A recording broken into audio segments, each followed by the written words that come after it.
Сегодня в Сыктывкаре к работе заступили подрядные организации, миссия которых – обезопасить город от клещей. Стартовала кампания против кровососов, традиционно сразу после майских праздников. Всего будет обработано 19 гектаров, это 18 озелененных территорий. Начали с Кировского парка. Анна Зубрева наблюдала за процессом и постаралась не подхватить энцефалит.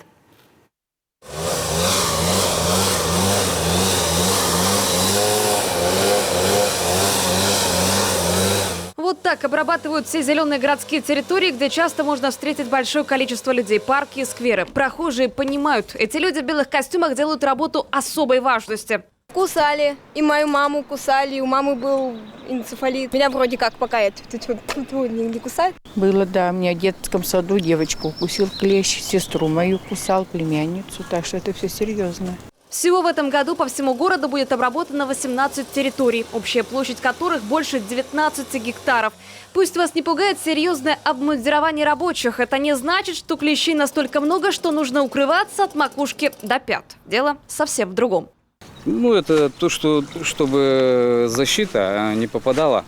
Тоже что-то все равно, типа пена. Если на руку попадает, тоже нужно обрабатывать теплой водой хотя бы.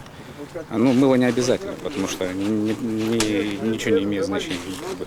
А так нормально все. То есть это защита не от клещей, а от раствора? Да, раствор, да. Сегодня, говорят, идеальная погода для таких работ – сухая. Выходить опрыскивать препарат в дождь абсолютно бесполезно. Весь раствор тут же смоет.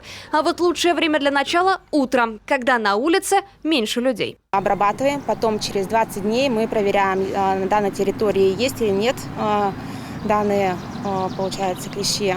Если есть, то повторную обработку делаем. И такие проверки каждые 20 дней в течение всего летнего периода. К слову, акарицидная обработка общественных зон проводится в Сыктывкаре несколькими подрядными организациями. У этой уже немалый опыт. Обрызгивали здесь и скамейки от ковида. Сегодня с нами делятся некоторыми хитростями. Нужно держать по ветру, смотреть, откуда ветер, и по ветру идти, чтобы на тебя не брызгало. И смотреть за людьми, чтобы 10-15 метров было, на них не попадало на людей.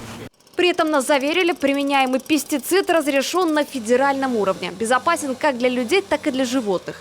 На вопрос, почему тогда висит объявление с просьбой воздержаться от посещения территории аж на 3 суток, отвечают так. По одной простой причине, потому что у него есть свой, как называется, время действия на насекомых. Вот. Тут же ходят маленькие дети. Вполне, как говорится, может этот ребенок взять траву, в рот засунуть, как обычный ребенок, все пробует на вкус. В столице Коми обработка проводится к тому же рядом со всеми муниципальными школами и детскими садами. Учреждения сами заключают договор с подрядчиками, но на деньги городского бюджета. Отметим, люди вообще серьезно относятся к теме клещей и соблюдают разные меры предосторожности. Я хожу в спортивках и в одежде защищено. И я знаю, что клещей много, и много знакомых половили. Я стараюсь бегать по асфальту или где-то дорожка открытая. А почему мне бояться? Я на траву не заступаю и ничего плохого не делаю, чтобы взаимодействовать с клещами. Поэтому я спокойно за свое здоровье сделал прививки. Я свое мнение аргументировал.